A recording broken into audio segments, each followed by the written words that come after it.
Hi folks. Have you noticed just how unstable the planet has become in recent times? Over the past few days, we have seen major volcanic eruptions in Costa Rica and Indonesia. And according to Volcano Discovery, which we're showing here now, some 40 volcanoes around the planet are erupting at this present time.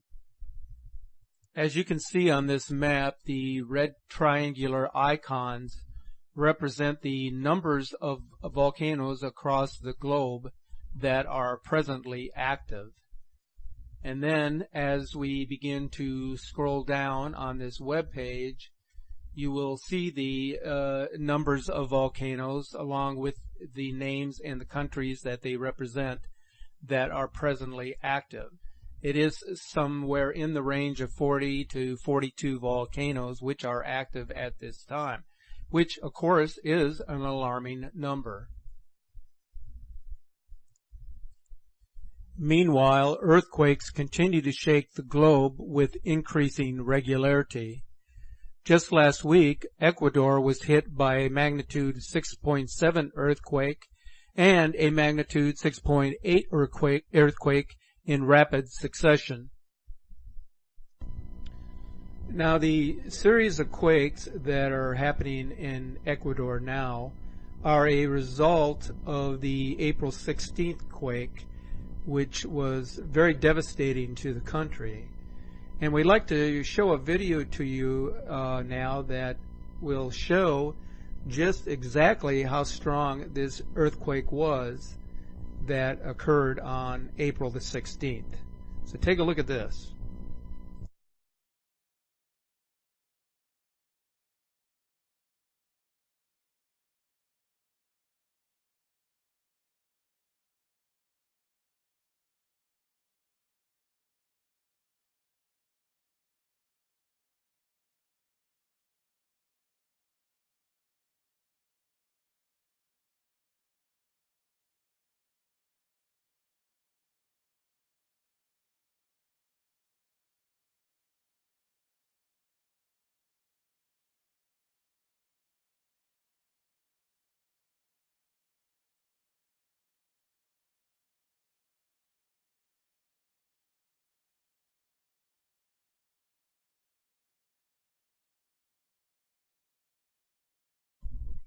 Now, as you can see on this website, earthquaketrack.com, that there has been more than 3,000 earthquakes in the past month of magnitude 1.5 or greater. And you can also see on the map that all of the biggest earthquakes are all centered around the Ring of Fire in the Pacific. So it certainly looks like we're heading into a period of tribulation, a perfect storm, if you will, which will bring about changes that most of us would not even dare to imagine at this time. So let's review the volcanic eruptions that have occurred in recent days. The eruption in Costa Rica took authorities completely by surprise, and a thick layer of dust and ash was seen coating vehicles in buildings some 30 miles away in the capital city of San Jose. Now, smoke and ash was seen belching some 9,800 feet into the air. In addition, hundreds of people had gone to hospitals complaining of breathing difficulties and skin problems. Schools were shut down, and some flights into the country were canceled or diverted. People in the capital of San Jose, which is 30 miles west of the terrible volcano, said that layers of ash had coated buildings and cars, and there was this fierce smell of sulfur in the air. Now, leading up to this eruption, there were swarms of small earthquakes in the vicinity of the volcano. But scientists assured the public that these earthquake swarms were not signs of an imminent eruption. So what the scientists are telling the public in essence is that we shouldn't be concerned or worried about these earthquake swarms. So keep that in mind, because later in this presentation I'm going to show you something. So let's take a look at the other major eruption that is happening right now. Down in Indonesia, Mount Sinabung has violently erupted, and of course this is causing all sorts of chaos. In fact, several people who were farming within the red zone, which is an area 4 kilometers from Sinabung, which had been declared off limits by government authorities for safety reasons, those people that were in that area were consumed by a pyroclastic flow.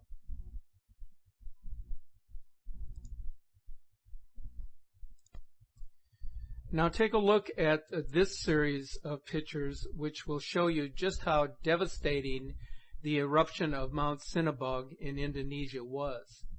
And this is just one example of how volcanoes that were once considered to be inactive are coming to life all over the world. In fact, prior to 2010, Mount Sinabung had been dormant for about 400 years. Now take a look at this amazing rare footage of the Mount Sinabung volcano eruption on May 21st, which killed 7 people and injured many others.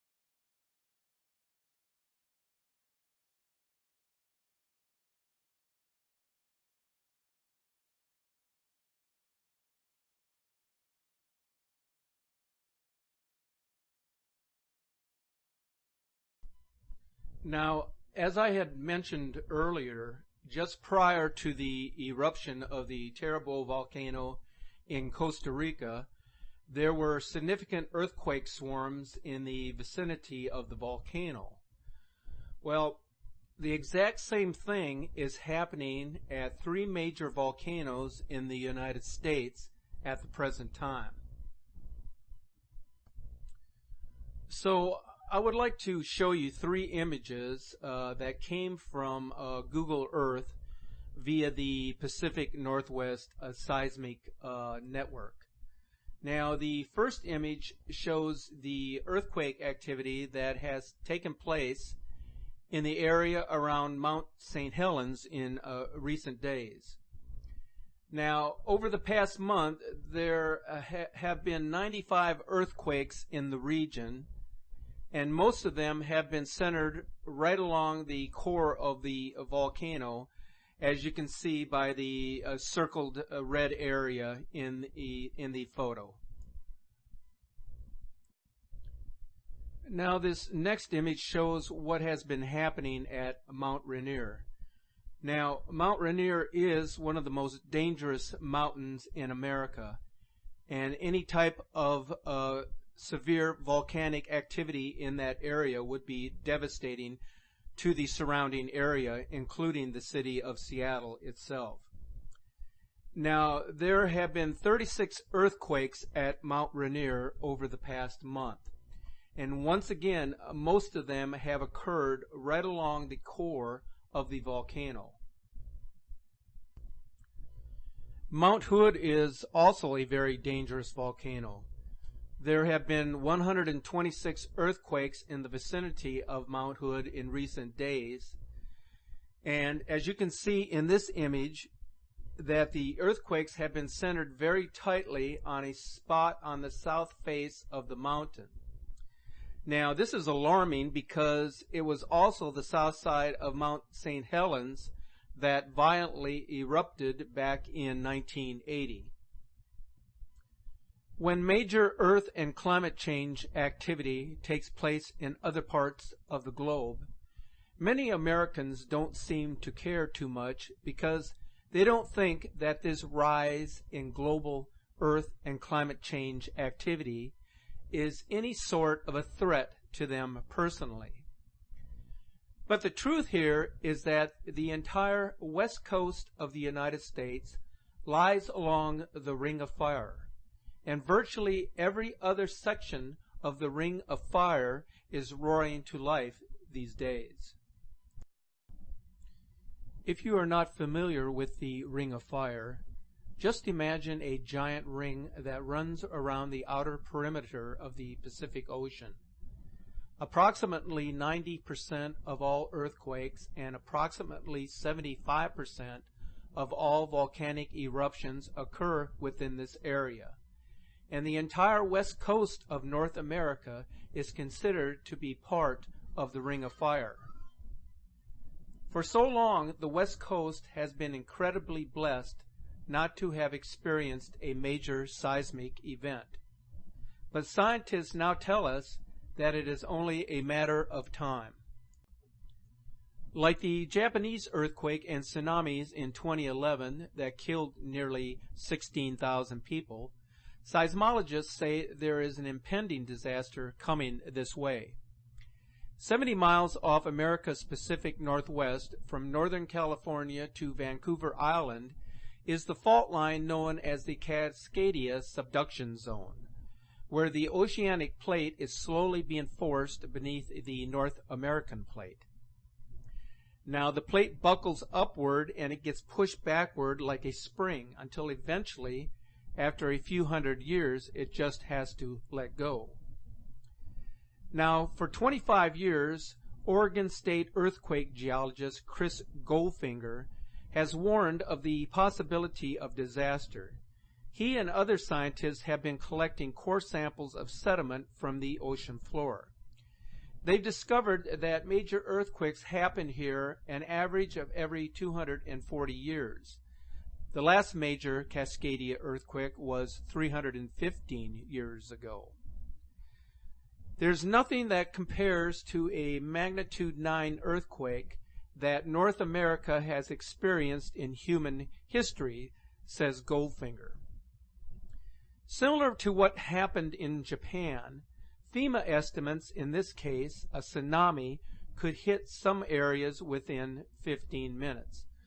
So it is very important that people living in this area should be prepared for what could possibly happen in the near future. In order to show how quickly and with little warning a tsunami can hit along the coastline of the United States, let's take a look at this video, which shows a bizarre rogue wave coming up fast on Joe Creek in Grays Harbor County, Washington State on January 16th of this year. Take a look at this.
So is a massive earthquake and subsequent tsunami in the Pacific Northwest overdue? Scientists tell us it will happen at some point. It's very unpredictable as to when, so we need to be prepared. Never before has the scientific world been so specific and precise. But can they really predict an earthquake? If the big one is coming, it could wipe out thousands to millions of people. So will it really happen? Take a look at these video clips, which are actually warning Seattle and Portland residents to consider moving as soon as possible. Pacific Northwest, I'd be considering moving. Seriously. The gist of it is this. The federal government estimates 13,000 Americans will die in a major earthquake and tsunami in the Pacific Northwest. It's not a question of whether, but when. This earthquake is coming, and it's overdue. Consider that the magnitude 9.0 earthquake in Japan, just a few years ago, remember that? Killed more than 15,000 people in the north of Japan and injured thousands of others. Seismologists say that the quake that will strike on our Pacific Northwest coastline should be even stronger, at up to a 9.2. They call such a quake a margin rupture quake, and it's every bit as bad as it sounds. Here's the reason for it. Our entire continent sits on the North American tectonic shelf, right? Plate, I should say. Off the coast of the Pacific Northwest, from the top of Washington State all the way down to northern California. This is it. And another plate called the Juan de Fuca is trying to slide up under North America, but it's stuck. We have an illustration over here in the big wall. Let me show you what this is. This is our continent here. This is the Cascada Mountains. This is the Cascadia, what do they call it? The Cascadia what? Bridge. The Cascadia Bridge. I was actually asking him, but thank you. The North American plate here and the Juan de Fuca plate here. This one's sliding up under, and eventually this is going to go down, send a huge wall of water up. That wall will go all the way over to Japan, and the other will come onto our shore within 15 minutes. And when it slips, it will unleash not only a colossal earthquake, but also that tsunami, 700 miles long, and in some places up to a 100-foot high wall of water and whatever it's pushing, like houses and dump trucks and schools. Thousands and thousands will not escape. The New Yorker quotes a FEMA official who says, and I quote, "Our operating assumption is that everything west of Interstate 5 will be toast." Everything west of Interstate 5 is gone. That's Seattle, Tacoma, Portland and Olympia, Salem and Eugene, wiped out. Altogether about 7 million people. That's not including tourists. So think of summertime. The New Yorker reports that FEMA calculations indicate the disaster will damage or destroy about 1 million buildings, including 3,000 schools and 1/3 of all fire stations. And perhaps the worst part of all of this, these sorts of earthquakes happen at regular intervals in exactly this part of the world, have forever. On average, according to seismologists, about every 240 years. So when was the last one of these massive 9.2 or so earthquakes? Well, the last one was more than 300 years ago, the year 1700. It struck in the Pacific Northwest and sent a 600-foot wave of water all the way to Japan. So right now, on average, the Pacific Northwest is decades overdue for the really, really big one.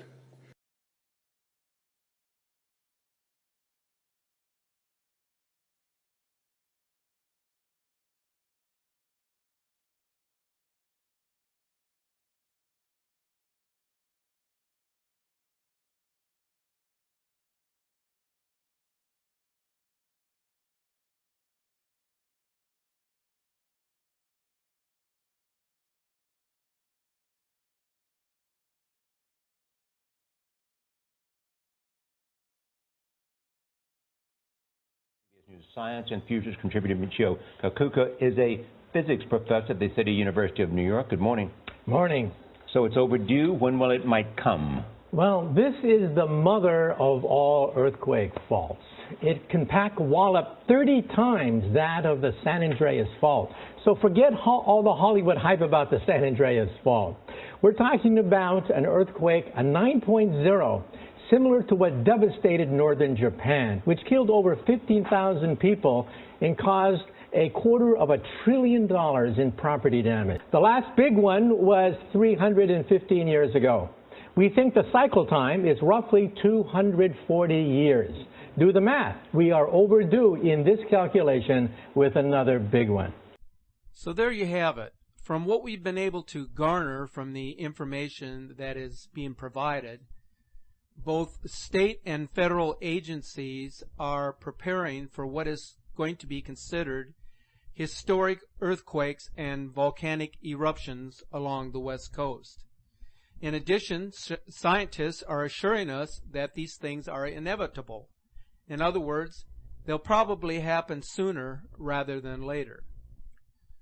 So let us certainly hope for the best, but let's remember that putting our heads in the sand and pretending that these dangers do not exist is not going to help matters at all. So get prepared while you still can, because at some point, time is going to run out.